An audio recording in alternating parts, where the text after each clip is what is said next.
Salut, c'est Trado, je suis content de vous retrouver pour la mise à jour des tendances et des zones d'accumulation rationnelle sur les cryptos majeurs. Ne soyez pas surpris, il y a beaucoup de changements méthodologiques. Avant de débuter, je vous rappelle deux choses. Un, la méthode consiste cette année, je vous rappelle, à acheter sur les zones d'accumulation rationnelle qui sont visiblement en fait simplement des supports, et à acheter également en DCA, c'est-à-dire à intervalles réguliers. Par exemple, si votre objectif est d'investir 100 tous les mois, et bien par exemple 50 tous les premiers du mois et 50 sur les zones d'accumulation rationnelle. Et j'étais obligé de descendre d'une unité de temps pour trouver des zones d'accumulation rationnelle pas trop éloignées, parce qu'on ne sait pas si on reviendra sur les niveaux de support récents tant l'explosion semble en cours. On commence donc par Bitcoin qui est en phase 2 haussière avec des pics ascendants, des creux ascendants, pas de doute par rapport à ça. La vraie zone d'accumulation rationnelle, on va dire 62 400, 49 000, c'est la zone sur laquelle on a pu accumuler pendant des mois et des mois. Je ne sais pas si on va y retourner, donc je le dis une fois pour toutes, je suis obligé de descendre dans des journalières pour trouver des zones d'accumulation rationnelle pour les plus agressifs. Et la zone d'accumulation rationnelle serait un retour sur les 95 000, 90 000 dollars. On passe à l'Ethereum. L'Ethereum dans une situation également, tout est en phase 2 maintenant. Ethereum est en phase 2 avec des pics ascendants et des creux ascendants. Bon, c'est moins évident parce qu'on n'est pas sur de niveaux historiques, mais on a bien des pics qui sont ascendants et des creux qui sont ascendants. On est bien au-dessus de la moyenne mobile à 30 semaines qui monte. Donc pour moi, on est en phase 2. La zone d'accumulation rationnelle réelle, j'ai envie de dire, c'est 24, 76, 21, 60. On ne sait pas, peut-être qu'il y aura une attaque d'extrême ampleur qui nous permettra de la visiter. Mais bon, on l'a visité pendant des mois. Ceux qui ont déjà voulu accumuler ont accumulé. Et pour les, on va dire, les plus agressifs en termes d'accumulation, données journalières, on a une zone d'accumulation rationnelle à 3700, 3500 dollars. On va aller plus loin. J'aimerais vous rappeler que si vous voulez passer à l'action dans des conditions optimales de sécurité et de simplicité, vous avez Cryptcool, mon partenaire depuis le début. Cryptcool et Trado, moi donc, sont en partenariat. Je vous le recommande. Pourquoi? Tout simplement parce que, et c'est peut-être même le plus important, c'est français. Si c'est français, c'est régulé. Si c'est régulé, eh bien c'est plus de sécurité pour vous. Et c'est régulé, donc c'est enregistré PSAN, enregistré auprès de l'AMF, l'autorité des marchés financiers. Vous avez un site ici, vous allez pouvoir découvrir notamment vos interlocuteurs et les responsables du site. Vous avez également la possibilité, et ça je l'ai déjà dit, de vous abonner à la newsletter. Et quand vous êtes abonné à la newsletter, il y a des alertes que je produis pour Cryptcool en temps réel lorsque je vois qu'on est en zone d'accumulation rationnelle sur Bitcoin et Ethereum. Bref, n'hésitez pas. Et puis surtout, j'ai envie de dire, n'oubliez pas que c'est de la garde froide non connectée à l'Internet. Donc, toutes les mésaventures qui se produisent lorsqu'on fait siphonner son wallet, etc., ça ne sera pas pour vous parce que ce n'est pas connecté à l'Internet. Vous avez des informations juste en dessous de la vidéo pour découvrir les services de Cryptcool. Si on regarde ce qui se passe du côté de Binance Coin, qui lui, par contre, pour le coup, est en situation de record historique. Donc c'est facile pour la phase, c'est une phase haussière avec des pics et des creux qui sont ascendants. La zone d'accumulation rationnelle la plus proche, là aussi il faut aller chercher du côté du graphe journalier. Je considère que c'est 650-600 dollars. Ripple, quelle semaine pour Ripple. Regardez ça, on a inscrit une semaine de rêve, puisque en l'espace, non pardon, pas une semaine, une 5e semaine de rêve, puisque depuis la zone d'accumulation rationnelle des 0,60, 0,40, on a pris 500% pour faire simple. Je pense pas qu'on puisse véritablement espérer un retour sur les 0,60, 0,40, mais là aussi vous avez eu toute l'année pour accumuler, donc à mon avis c'est pas très grave, vous l'avez déjà fait. Par contre, en données journalières pour les retardataires, j'aime pas cette zone, elle me semble pas très claire, pas très solide. Je préfère celle-là, 1,45, 1,28 si on y va. Et c'est là que je rappelle une deuxième fois que la méthode consiste soit à renforcer sur les zones d'accumulation rationnelle quand il y en aura une. Par exemple, si on ne va pas chercher celle-là, à un moment il y en a il y en aura une autre de zone d'accumulation rationnelle. Donc c'est à ce moment-là qu'il faudra tout mobiliser. Mais n'oubliez pas que pour ne pas rester sur le quai, vous avez la DCA, à intervalles réguliers. Ça peut être tous les premiers du mois, tous les 15 du mois ou tous les 9 du mois si vous voulez.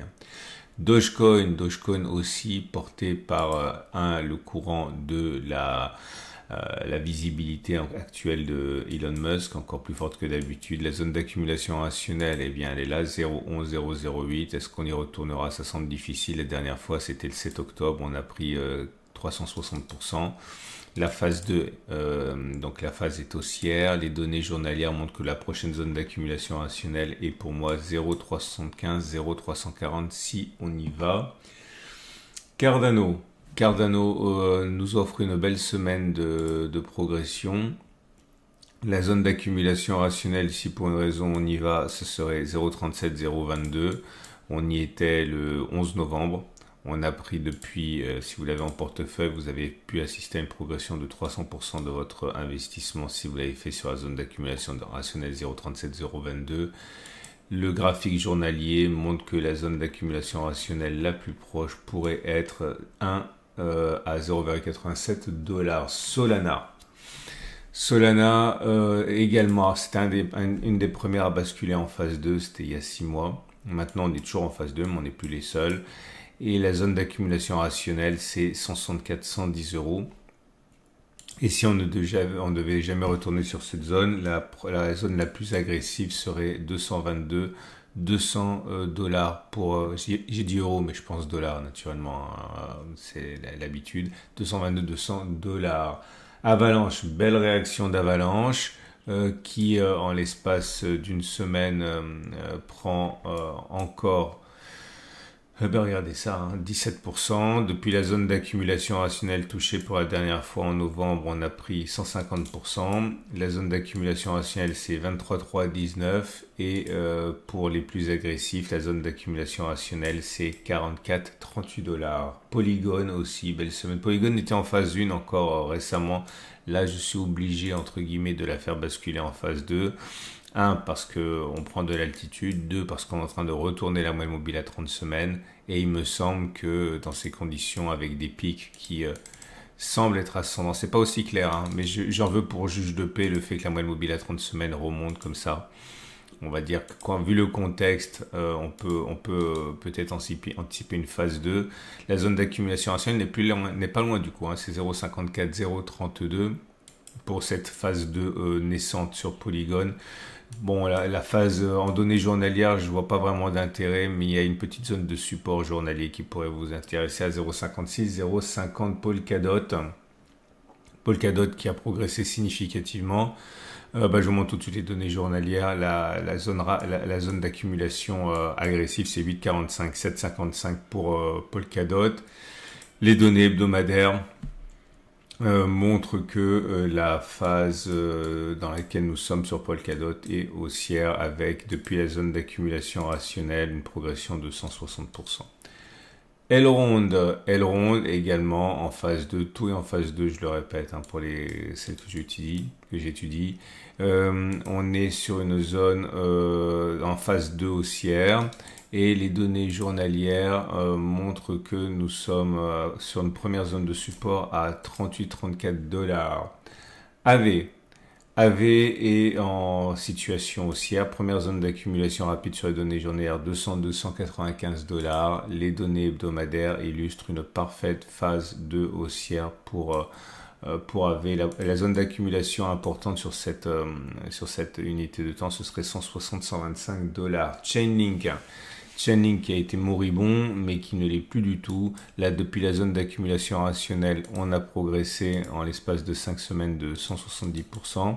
Un retour sur les 11,8 $ sur les zones d'accumulation rationnelle, évidemment, mais si on n'y va pas, ce qui semble quand même assez plausible, hein, que l'on n'y aille pas, vous avez une petite zone d'accumulation rationnelle à 18-16 $.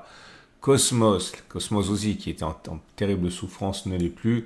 Zone d'accumulation agressive 8,2, 7,5. Les données hebdomadaires montrent qu'on est en phase de haussière avec la moyenne mobile à 30 semaines qui commence à monter. Alors, attention, hein, c'est pas évident non plus, c'est pas aussi on va dire flamboyant que les autres, mais on peut pas nier le fait que les pics soient maintenant ascendants et que on soit au-dessus de la moyenne mobile à 30 semaines qui monte, hein. On passe aux entreprises qui font les cryptos. Mara Holding et la blockchain, pardon. Mara Holding, on m'a fait des demandes particulières, regardez ça à la fin de la vidéo. Hein. Mara Holding, phase 2 haussière, zone d'accumulation rationnelle 16,7,13,2 qui a été visitée la dernière fois le 4 novembre. Les données journalières montrent que vous avez une zone intermédiaire à 21,217,7 $ Riot Platforms.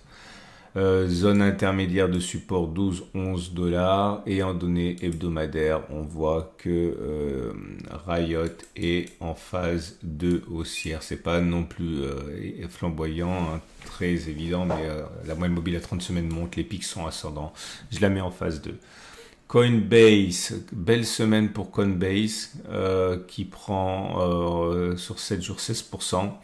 La zone d'accumulation rationnelle, c'est 183-147 $ et en données journalières, pour les moins patients, vous avez une zone intermédiaire à 310-290 MicroStrategy. Forcément, ça performe avec tous les bitcoins détenus.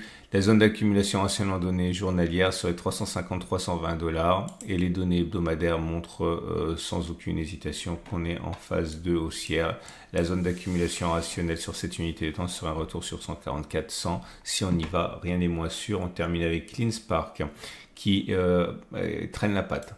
Là, pour le coup, regardez la moyenne mobile à 30 semaines, elle est toujours descendante, on est au-dessus, donc on est en phase 1. Hein. On est en phase 1 pour CleanSpark. Bon, c'est pas brillant. Et on a la première zone d'accumulation rationnelle, si vous êtes pressé, 14-12 $. Je terminerai en précisant qu'on m'a fait des demandes de zone d'accumulation rationnelle pour VXV, pour QNT, pour TAO. Malheureusement, ces cryptos sont pas disponibles sur ma plateforme partenaire, donc je peux pas vraiment vous le proposer. Il faut aller sur des plateformes spécialisées. Donc pour VXV, la zone d'accumulation rationnelle jour c'est 0,605. Pour Hedera, c'est 0,13-0,17 pour la zone d'accumulation rationnelle. Pour QNT, c'est 110,90 pour la zone d'accumulation rationnelle. Et voilà, on a fait le tour. Ah oui, pour Tao, je ne sais pas si je l'ai dit. Si je l'ai dit, c'est 630-560. Voilà. À la semaine prochaine pour la mise à jour. Pensez à liker, ça me fait toujours plaisir. Et n'oubliez pas de vous abonner pour ne pas louper les mises à jour.